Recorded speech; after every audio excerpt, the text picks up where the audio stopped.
বল গতিশক্তি কাকে বলে? গতিশক্তি কাকে বলে?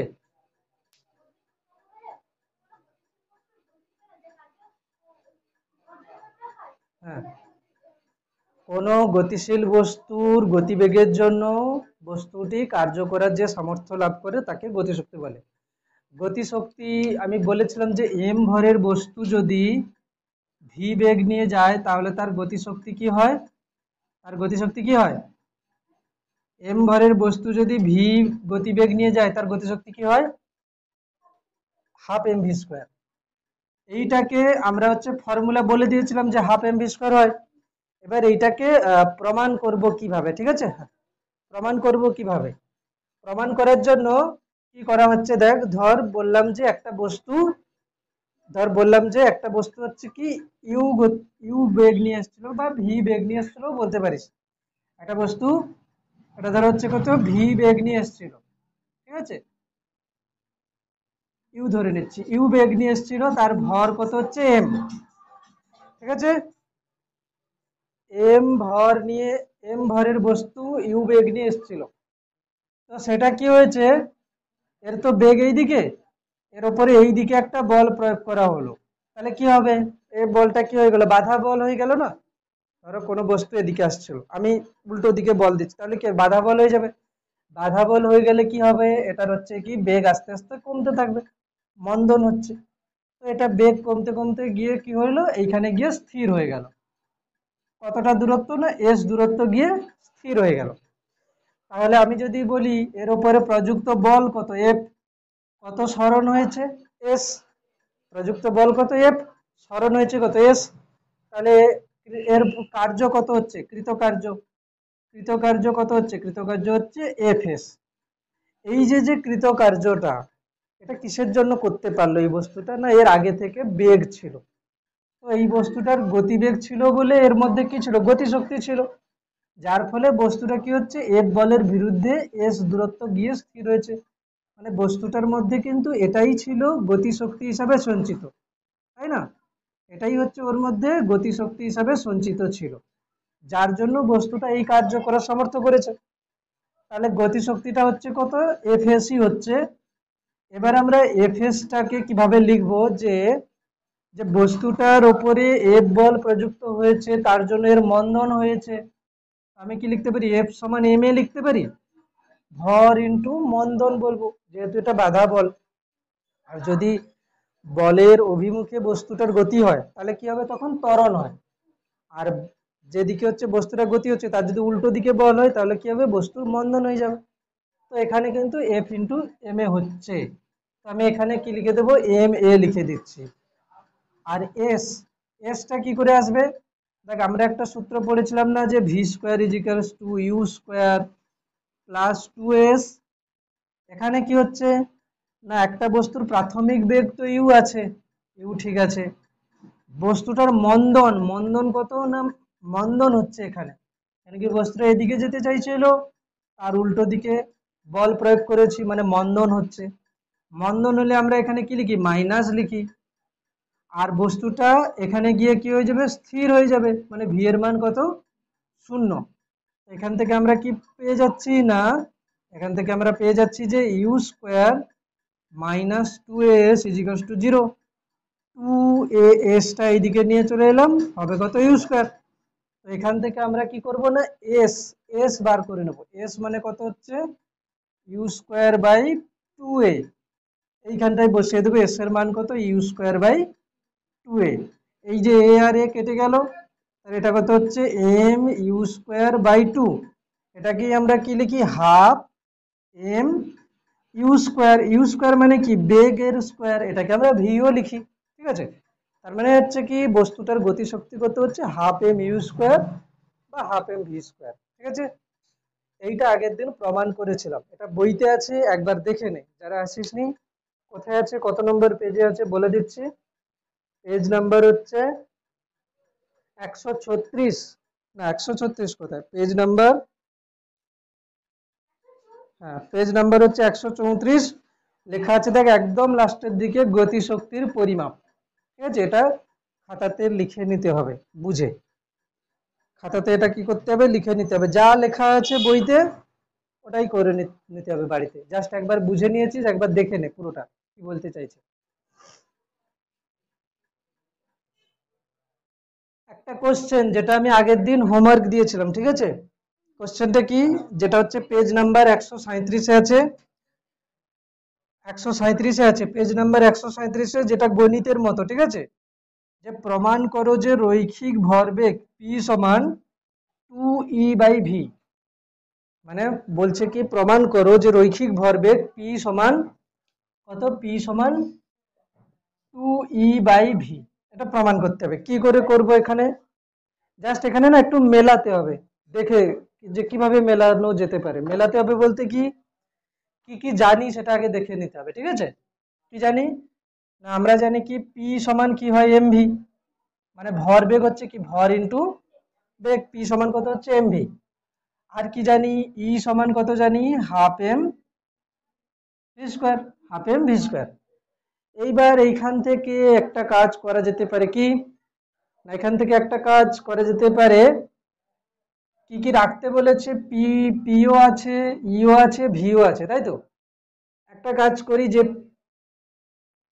পি আর ভি গুণ করে দিচ্ছি, ঠিক আছে, পি ভি গুণ করছি, বা এটাও করতে পারি যে হাফ হাফ এখান থেকে এক কাজ করি এম ভি ইন্টু ভি করে দিই, ইজি হয়ে যাবে, তাই না। দেখ, half m v into v. আচ্ছা আমি একটা বলছি শোন, আগে একবার করেছিলাম না যে E is equals to half m v square, এখান থেকে করেছিলাম হাফ এম ভি স্কোয়ার, আবার একটা এম গুণ করে দিয়েছিলাম, দিয়ে নিচে এম করেছিলাম, দিয়ে কি করেছিলাম হাফ এম ভি এর স্কোয়ার, মানে এটা হচ্ছে কি m square v square by m. তো এটা হচ্ছে কত, হাফ এম ভি এর হোল স্কোয়ার বাই এম। তো এটা হচ্ছে কত, হাফ এম ভি মানে কত, পি স্কোয়ার বাই এম, করে কি করেছিলাম যে 2em is equals to P square, বা পি ইজ ইকুয়ালস টু কি এসেছিল, √2me এসেছিল কিনা। এই প্রুফটা আমি করেছিলাম কি যে দুজনের থেকে ভি উঠিয়ে দিতে বলেছিলাম, তাই না। মানে E is equals to P is equals to √2me, এটা প্রুফ করার জন্য কি বলেছিলাম, দুজনের থেকে ভিটাকে উঠিয়ে দিতে। অ্যাকচুয়ালি এটাকে আমি এরকমও করিনি, করেছিলাম কিরকম যে ই হচ্ছে কত হাফ এম ভি স্কোয়ার, আর পি হচ্ছে কত এম ভি, এখান থেকে ভিটাকে বলেছিলাম পি বাই এম, সেই ভি এর মানটা এখানে বসিয়ে দিয়েছিলাম, দিতে ওটা এসেছিল, কেন কি ওখানে আমাকে ভিটাকে উঠিয়ে দিতে হয়েছিল। কিন্তু এখানে কিন্তু ভিটাকে রেখেছে, দেখ ভিকে ভিকে কিন্তু রেখেছে, আর এই প্রমাণটাতে কি ভিটা নেই। এই জন্য এই প্রমাণটার মানে এটার হচ্ছে কি হবে, প্রমাণ কিভাবে করব না, একবার ই লিখলাম, একবার পি লিখলাম। এবার কি করব, এখান থেকে v equals to p by m করলাম, করে এই গতিশক্তির সমীকরণে ভি এর জায়গায় পি বাই এম তার হোল স্কোয়ার করে দিলে কি হবে, এটা প্রমাণ হয়ে যাবে। কিন্তু এর বেলা কি করব, এর বেলা দেখ p equals to 2e by v আছে, এই জন্য এখানে একটা কি করছি যে হাফ তো আছে, আমি একটু দেখে কি ভাবছি যে এম ভি স্কোয়ার, তো এম ভি ইন্টু ভি রাখলাম, মানে ভি স্কোয়ারটাকে ভি ইন্টু ভি করে দিলাম, করলে কি হবে, এখানে আমি কি লিখতে পারি, এখানে আমি লিখতে পারি হাফ এম ভি মানে কত, পি ইন্টু ভি। দেখ এখান থেকে আমি কি করবো কি, যে এটা হচ্ছে ই ছিল, তাহলে কি হবে 2e, দেখে ওখানে দেখ 2e আছে, ইজিক্যালস টু পি ভি, শুধু পি রেখেছে, তাহলে পি 2e বাই ভি, ব্যাস প্রমাণ হয়ে গেল, p equals to 2e by v. প্রত্যেকটা জিনিসের প্রমাণ মানে এক প্রকার মেলানো, ঠিক আছে, জাস্ট হচ্ছে কোন মানে পদ্ধতিতে গেলে উত্তরটা মিলে যাবে। তো একটা কোশ্চেন বলেছি, একটি বস্তুর ভর 2 কেজি, একটি বস্তুর ভর কত না 2 কেজি, তার উপরে প্রযুক্ত বল 10 নিউটন, ঠিক আছে। প্রাথমিক বেগ, যাকে আমরা কি বলি ইউ বলি, কত প্রাথমিক বেগ কত দিয়েছে 2 মিটার পার সেকেন্ড। বলেছে 5 সেকেন্ড সময় পরে, মানে সময় কত 5 সেকেন্ড সময় পরে অন্তিম বেগ কত হবে আর গতিশক্তি কত হবে। তো গতিশক্তি মানে কি হাফ এমভি স্কোয়ার। তাহলে আমাকে প্রথমে কি বার করতে হবে ভি বার করতে হবে, তাই না? প্রথমে বার করতে হবে কি ভি। তো ভি বার করার সময় আমি এখান থেকে কি করব না বল সমান ভর ইনটু ত্বরণ। বল কত 10, ভর কত 2, তাহলে ত্বরণ কত আসবে 10/2। তাহলে ত্বরণ হচ্ছে কত 5 এসআই পদ্ধতিতে হচ্ছে মিটার পার সেকেন্ড স্কোয়ার। এবারে কি হবে না যে ফর্মুলা গতির সমীকরণে যে formula v equals to u plus at, v equals to u plus at, এটা দিয়ে করতে হবে। ভি হচ্ছে কি অন্তিম বেগ সমান প্রাথমিক বেগ কত 2, ত্বরণ কত 5, সময় কত 5। ঠিক আছে, সময় হচ্ছে কত 5। তাহলে এখান থেকে কত হচ্ছে 25, আর হচ্ছে এটা 2 কত হচ্ছে 27, 25 আর 2 কত হচ্ছে 27 মিটার পার সেকেন্ড। এটা হচ্ছে বেগ। তাহলে গতিশক্তি কত হবে, গতিশক্তি হবে হাফ এম মানে কত 2, আর ভি মানে কত হচ্ছে বেরোলেই যে 27 স্কোয়ার, ব্যাস 2 আর 2 কেটে যাচ্ছে, 27 স্কোয়ার কত হচ্ছে 27 গুণ 27 করলে 7 7 49, 4 7 2 14, 4 18 হচ্ছে কত 27 2 54। ঠিক আছে, 27 2 54 হচ্ছে এটা কত 9, 8 4 12, 7। ঠিক আছে, কত হচ্ছে 729। বল একক কি হবে কে বলবে, যাকে বলবো কে বলবে, কে বলবে তুই বল একক কি হবে, এখানে কি লিখবো? এটা কি বার করেছি গতি শক্তি, মানে কি শক্তি, শক্তির এসআই একক, কার্যের এসআই একক কি শক্তির এসআই একক এসআই, এসআই জুল হবে। ঠিক আছে, এটা হবে কি জুল, বোঝা যাচ্ছে তো? তাহলে অন্তিম বেগ কত হচ্ছে 27 মিটার পার সেকেন্ড, আর গতিশক্তি হচ্ছে 729 জুল। বেশ, তো গতিশক্তি আপাতত হয়ে গেল। ঠিক আছে, এবারে কি স্থিতি শক্তি। আমরা বলেছিলাম যে আহ, যান্ত্রিক শক্তি, যান্ত্রিক শক্তির সংজ্ঞা কি ছিল, যান্ত্রিক শক্তির সংজ্ঞা কি ছিল?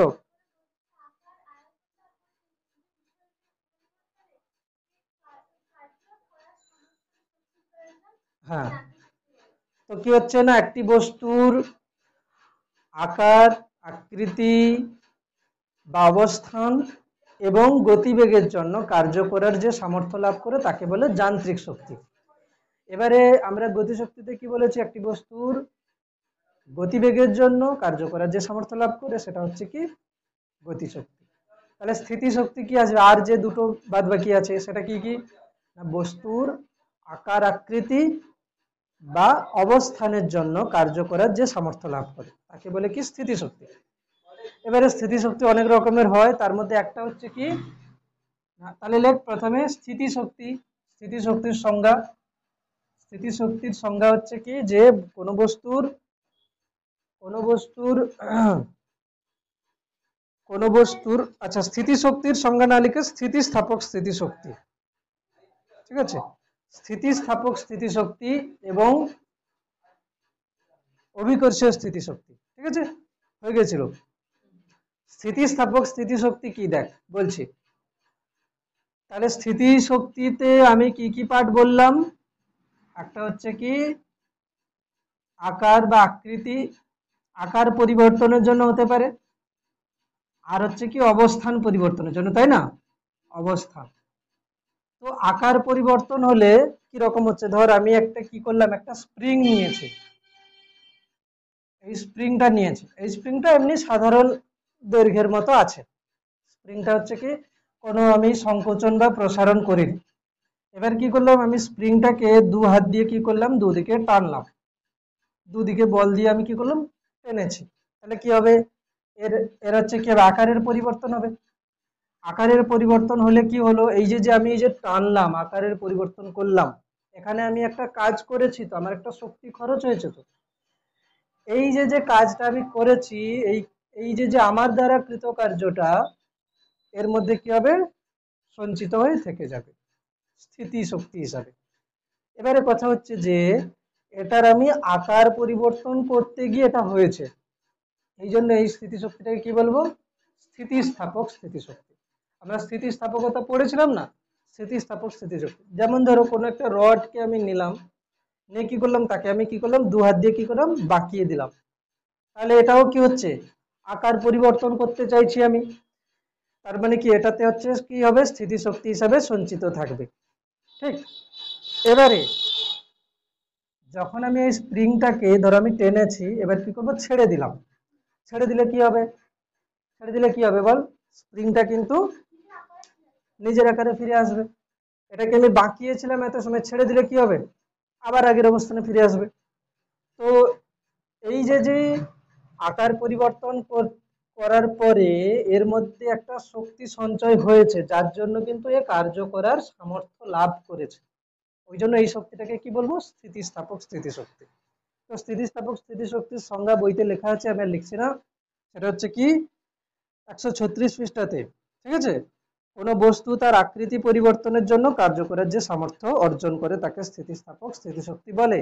ঠিক আছে, এর উদাহরণ দিয়েছিলাম যাদের খাতাতে আগে ছিল। উদাহরণটা কি ছিল, যে একটি স্প্রিংকে যদি দু হাত দিয়ে তার দৈর্ঘ্য তাকে যদি প্রসারিত করা হয়, তাহলে তার দৈর্ঘ্য পরিবর্তনের জন্য যে কার্য করা হয় তার মধ্যে সেটি স্থিতিশক্তি হিসাবে সঞ্চিত থাকে, এবং প্রযুক্ত বল অপসারণ করলে কি হবে, স্প্রিংটি তার আগের অবস্থানে ফিরে আসে। অর্থাৎ এখানে হচ্ছে কি, স্প্রিংটি কার্য করার যে সামর্থ্য লাভ করছে সেটা হচ্ছে তার মধ্যে স্থিতিস্থাপক স্থিতিশক্তি হিসাবে সঞ্চিত ছিল। এবার আসবো কি, অভিকর্ষ স্থিতিশক্তি। অভিকর্ষ স্থিতিশক্তি সেটা হচ্ছে কি, অবস্থান পরিবর্তনের জন্য। অভিকর্ষ স্থিতিশক্তি কি হচ্ছে, ধর এখানে হচ্ছে কি একটা, এটা হচ্ছে ভূপৃষ্ঠ, এখানে একটা বল ছিল, বস্তু ছিল, এটাকে কি করেছে কেউ হাতে নিয়ে কি করেছে, এতটা উচ্চতায় নিয়ে গেছে। তাহলে কি হবে, একটা বস্তুকে ভূপৃষ্ঠ থেকে কিছুটা উচ্চতায় তুলতে গেলে আমাকে তো কাজ করতে হবে। হুম, এই কার্যটা করে আমি কি করেছি, এই বস্তুটার অবস্থানের পরিবর্তন করেছি, এখান থেকে উঁচুতে তুলে নিয়ে গেছি। তো এইটা করতে গিয়ে আমাকে কিন্তু অভিকর্ষের বিরুদ্ধে কার্য করতে হয়েছে। কেন না, এর হচ্ছে একটা ওজন আছে, এর যদি ভর এম হয় তাহলে এর ওজন কত, এমজি, এর ওজন হচ্ছে কি এমজি। আমি আগের দিন বলেছিলাম যে একটা বস্তু যদি যার ভর হচ্ছে কত এম, তার ওজন তো এমজি হবে সব সময়। আমি যদি এই বস্তুটাকে ধর, আমি কোনো একটা বস্তুকে হাতে ধরে আছি, এই বস্তুটাকে আমি হাতে ধরে আছি, এর মানে কি, এই বস্তুটার উপরে আমি কত বল প্রয়োগ করছি, তার ওজনের সমান। ঠিক আছে, কেন না, এটার তো ওজন কি করবে, একে সবসময় নিচের দিকে ফেলতে চাইবে। আমি যেহেতু ধরে আছি, তার মানে কি আমি নিশ্চয়ই এদিকে যে বলটা প্রয়োগ করছি সেটা কি হবে, এমজির সাথে সমান হবে। ঠিক আছে, তো এখানে আমি তাহলে আমার দ্বারা প্রযুক্ত বল কোন দিকে, ওপরের দিকে, সেটা কত, এমজি। এমজি মানের বল আমি কি করব, ওপরের দিকে দেবো। তাহলে এই বস্তুটার উপরে আমি ওপরের দিকে কত বল প্রয়োগ করেছি, এমজি।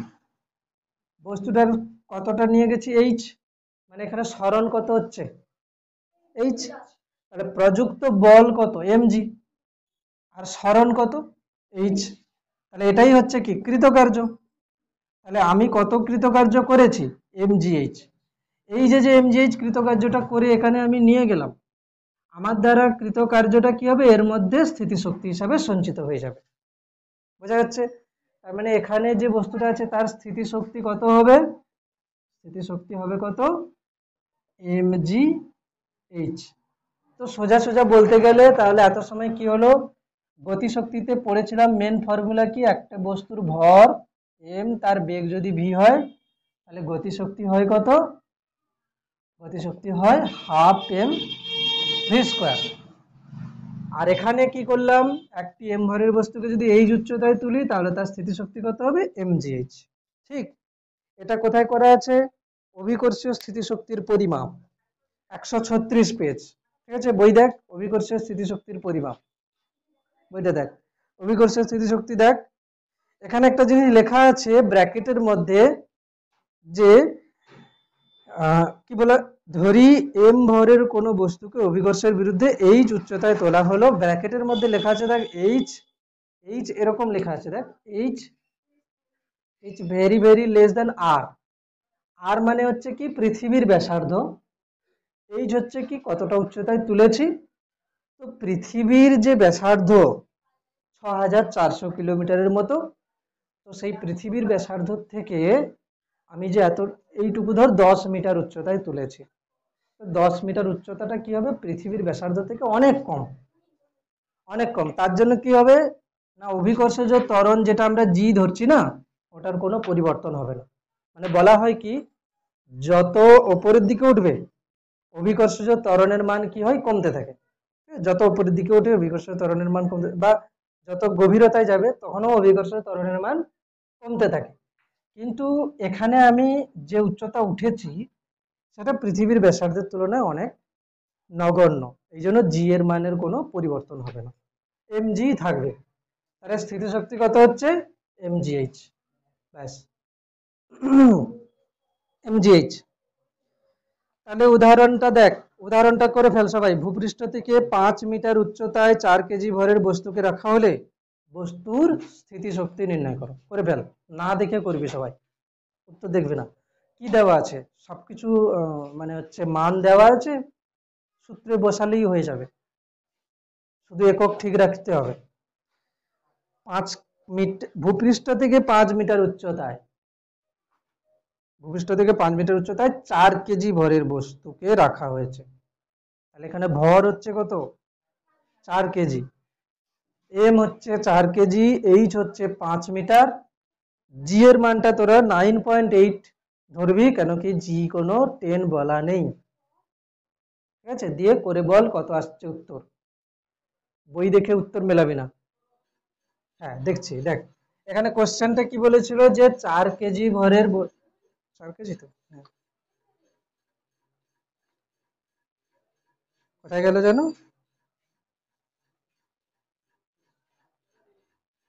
হ্যাঁ 4 কেজি ভরের বস্তুকে ভূপৃষ্ঠ থেকে 5 মিটার উচ্চতায় রাখা হয়েছে, তাহলে স্থিতিশক্তি কত হবে।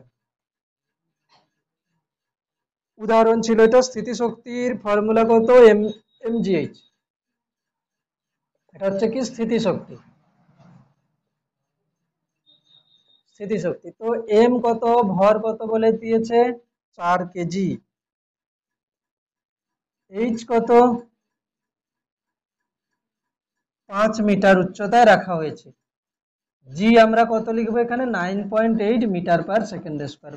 মানগুলো বসিয়ে দিলে কত হচ্ছে, এম এর মান 4, জি এর মান 9.8, হচ্ছে কত 5, তো এটা হয়ে যাবে 20, 9.8, তো 8 2 16, 1 9 2 18, 19, একটা শূন্য, 196। উত্তর কি, একক কি হবে, জুল হবে, তাই তো, একক হবে কি জুল। ঠিক আছে, একক হবে কি জুল। এবারে কি বলছি, যে যান্ত্রিক শক্তি, যান্ত্রিক শক্তি হচ্ছে কি বস্তুর গতিশক্তি আর স্থিতিশক্তি মোট। ঠিক আছে, বললাম বস্তুর গতিশক্তি আর স্থিতিশক্তি মোট, তাহলে যান্ত্রিক শক্তি হচ্ছে কি গতিশক্তি প্লাস স্থিতিশক্তি। যান্ত্রিক শক্তির সংজ্ঞা আমরা তো পড়েছি, এখন যান্ত্রিক শক্তি বলছি কি গতিশক্তি প্লাস স্থিতিশক্তি।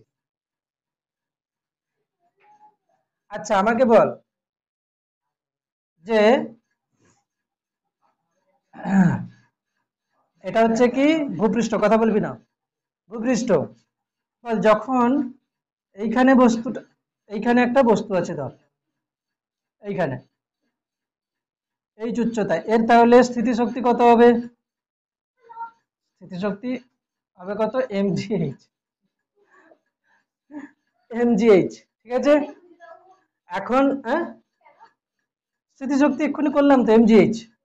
গতিশক্তি কত হবে এখানে? 0, কেন কি এখানে এর কোনো গতি, ঠিক আছে, এখানে বস্তুর হচ্ছে কি কোনো গতিবেগ নেই, হয়েছে। আচ্ছা, এবারে আমি ধরলাম কি বস্তুটাকে আমি ছেড়ে দিলাম, ছেড়ে দিলে কি হবে, এটা ধর এখানে চলে এলো, এখানে যখন চলে এলো এইখানে ধর এর বেগ আমি ধরে নিচ্ছি কত, এর বেগ হয়ে গেছে কত, কারণ আমি ছেড়ে দিয়েছি না, এ তো পড়ছে, এর বেগ হয়ে গেছে কত ভি। আর এটা ভূপৃষ্ঠ থেকে এখন কত উচ্চতায় আছে, ধরো h1 উচ্চতায় আছে, তাহলে এখন এর গতিশক্তি কত হবে, এখন এই অবস্থাতে এর গতিশক্তি কত হবে, হাফ এম ভি স্কোয়ার। আর এইখানে স্থিতিশক্তি কত হবে, এখানে স্থিতিশক্তি হবে কত না এম জি এইচ ওয়ান, তাই না। মানে দেখ, এই অবস্থাতে এর ভূপৃষ্ঠ থেকে উচ্চতা, সেটাকে কাজে লাগিয়ে আমি স্থিতিশক্তি লিখলাম, এর গতিবেগকে কাজে লাগিয়ে গতিশক্তি লিখলাম, হয়েছে। আচ্ছা, গতিশক্তি লিখলাম, এখানে কি হবে, এখানে আমি তো ছেড়ে দিয়েছি, এর একটা বেগ আছে, এখানে বেগটাকে কাজে লাগিয়ে গতিশক্তি, ভূপৃষ্ঠ থেকে উচ্চতা কত h1, তাহলে স্থিতিশক্তি কত mg h1। আচ্ছা, এবারে যখন এইটা ভূপৃষ্ঠ, আচ্ছা এটাকে না v1 বলে দিচ্ছি, এবার এটা যখন একদম ভূপৃষ্ঠে পড়বে, তাহলে এখানে যে পড়ছে এইখানে বেগ হচ্ছে কত, আমি ধরে নিচ্ছি কত, বেগ হচ্ছে ভি, শুধু ভি, তাহলে এখানে গতিশক্তি কত হবে, গতিশক্তি কত হবে half m v square.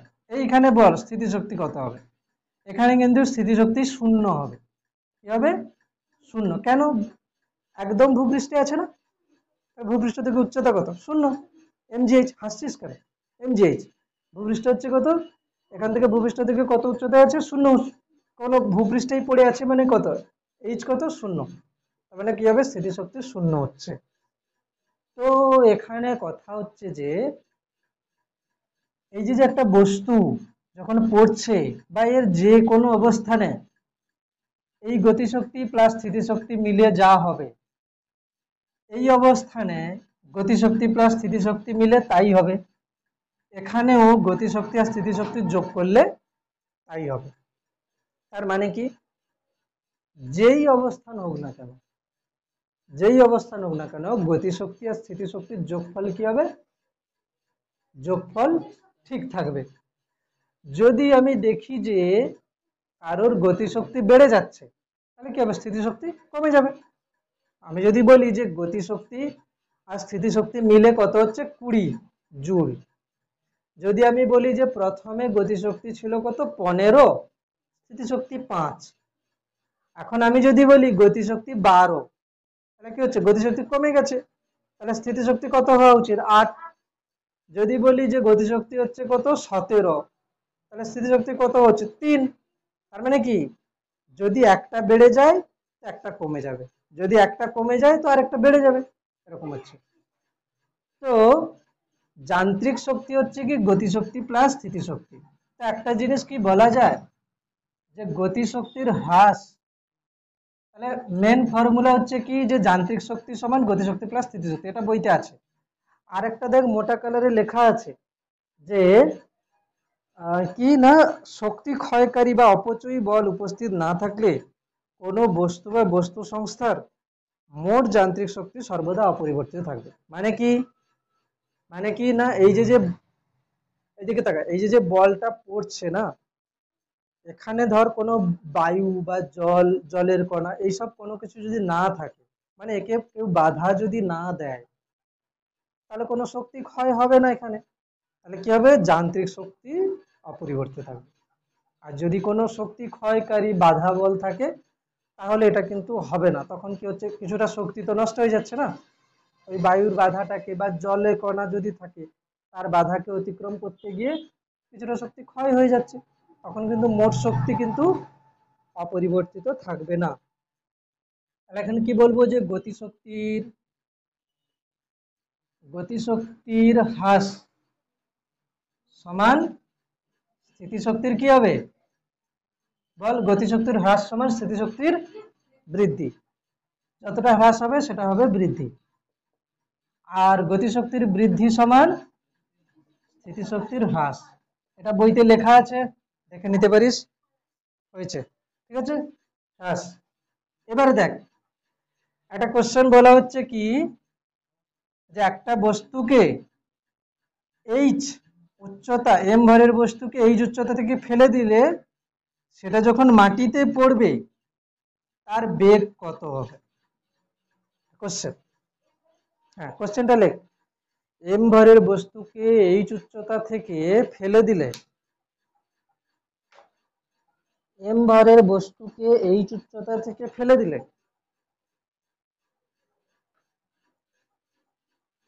M ভরের বস্তুকে এইচ উচ্চতা থেকে ফেলে দিলে সেটি যখন ভূপৃষ্ঠকে আঘাত করে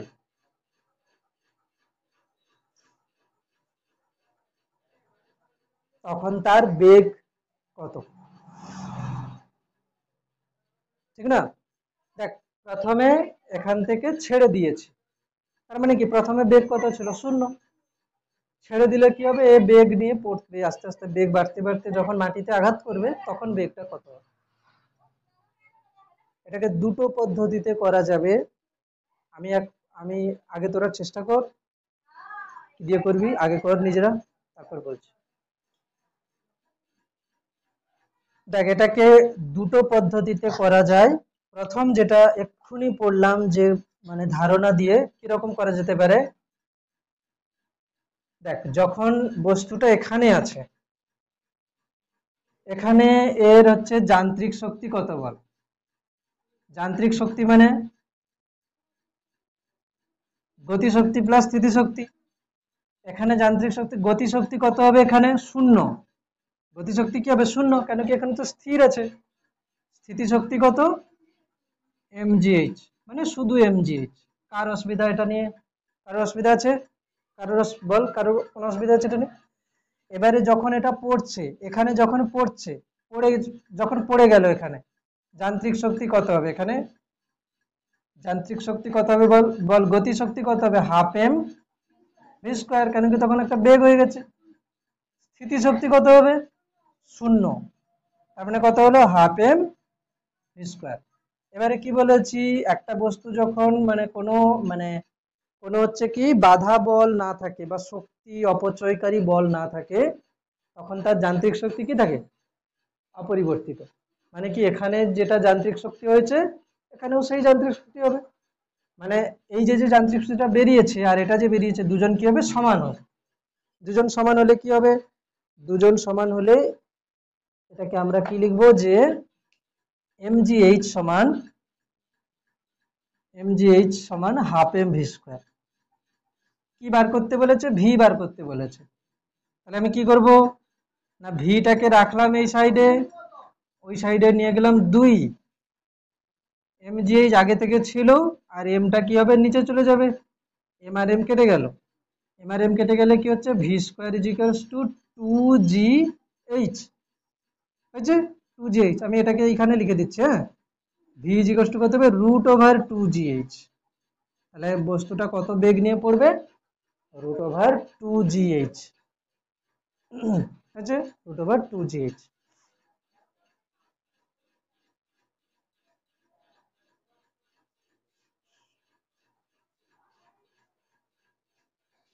এইটাকে ভিত্তি করে একটা কোশ্চেন দিচ্ছি, সেটা হচ্ছে কি,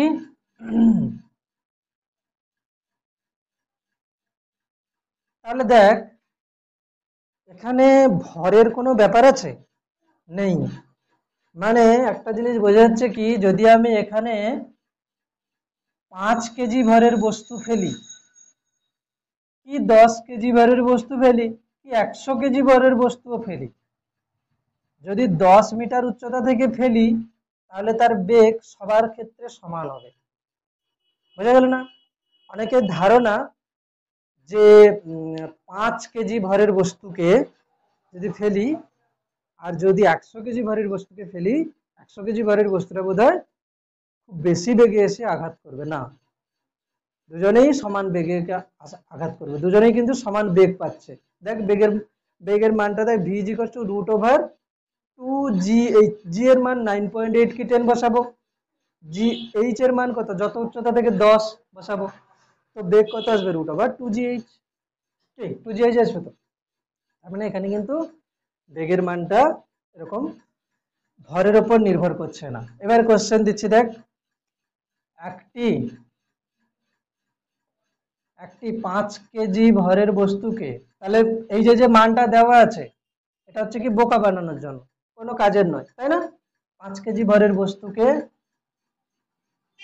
বস্তুকে 20 মিটার উচ্চতা হতে ফেলে দিলে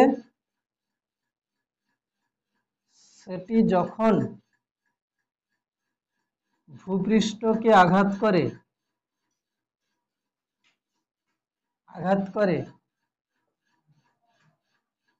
তার বেগ কত হবে, সেটি যখন ভূপৃষ্ঠকে আঘাত করে তখন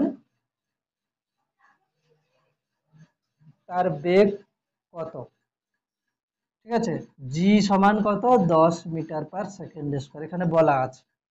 চল সবাই কি করতে হবে, উত্তর যেন ঠিকঠাক আসে। তো এটা কি হবে তাহলে, সোজা সাপটা কি হবে, এরকম প্রশ্ন থাকলে V is equals two √2gh, √2 এর মান কত 10, এইচ এর মান 20, ব্যাস সব এসআই এককে আছে। তাহলে কি হবে, 10 আর 2 মিলে 20, গুণিতক 20, তো দুটো 20-র জন্য একটা 20 হচ্ছে। যেহেতু বেগ বার করছি তাহলে উত্তর কি আসবে, মিটার/সেকেন্ড, ব্যাস।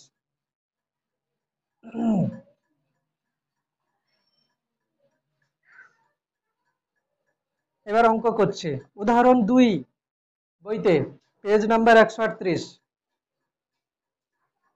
উদাহরণ 2 পেজ নাম্বার 138। ঠিক আছে, কি হবে পড়ে দেখ, করতে পারিস কিনা দেখ প্রথমে, তারপরে বলছি। আচ্ছা এখানে উদাহরণ 2 এর কোশ্চেন কি দিয়েছে, পেজ নাম্বার 138 এ উদাহরণ 2 দিয়েছে, 1 কেজি ভরের একটি পাথরকে 5 তলা বাড়ির ছাদ থেকে ফেলে দেওয়া হলো। তাহলে বস্তুর ভর কত, 1 কেজি, এদিকে 5 তলা বাড়ির ছাদ থেকে ফেলে দিয়েছে, অবাধে পতনশীল অবস্থায় 1 সেকেন্ড পরে বস্তুর গতিশক্তি কত হবে। তো এখানে কি হবে, 1 সেকেন্ড পরে এর বেগ কত হবে সেটা বার করে নিতে হবে, তাহলেই হয়ে যাবে। তাহলে বস্তুর প্রাথমিক বেগ কত, 0। আর হচ্ছে ত্বরণ এখানে কিন্তু জি, জি মানে কত, 9.8, নিচের দিকে পড়ছে না, ত্বরণ হচ্ছে 9.8, সময় কত, 1 সেকেন্ড। তাহলে বেগ কত হবে এটা বার করতে হবে, v u plus at, formula v u কত 0 প্লাস a মানে কত, এখানে a মানে 9.8, t হচ্ছে কত 1, কত হবে 9.8 মিটার/সেকেন্ড হচ্ছে v।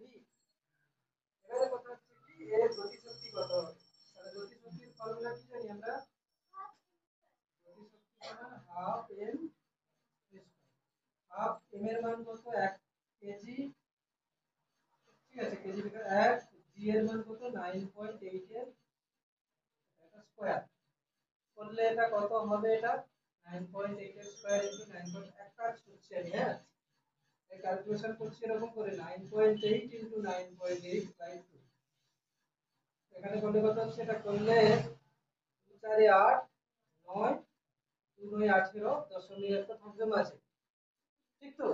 এবার এবার এই দুজনকে গুণ করে দিতে হবে, 49 আর 98 গুণ করে কত আসছে, এটা গুণ করে কত আসছে, হ্যাঁ সবাই গুণ করে বল, এটা হবে কত, 48.02, 48.02, এটা হবে উত্তর। ঠিক আছে, ওকে। নেক্সট কোশ্চেন, উদাহরণ 3, সবগুলো ধরে ধরে পাই টু পাই করতে হবে, তবে গিয়ে সব প্রশ্নের উত্তর পাবে। আমি যদি সব হোমওয়ার্ক দিয়ে দিই কোনোদিন প্রশ্ন করতে পারবে, ঠিক আছে, ও হোমওয়ার্ক থাকবে, ওর কোনো মানে নেই, ঠিক আছে।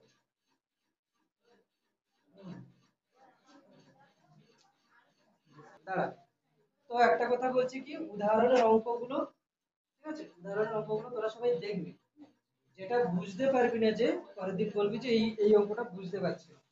প্রথমে কি পড়ে দেখবি, না দেখে করার চেষ্টা করবি। যদি উত্তর না মেলে, ঠিক আছে, যদি উত্তর না মেলে তখন পরে কর এটা।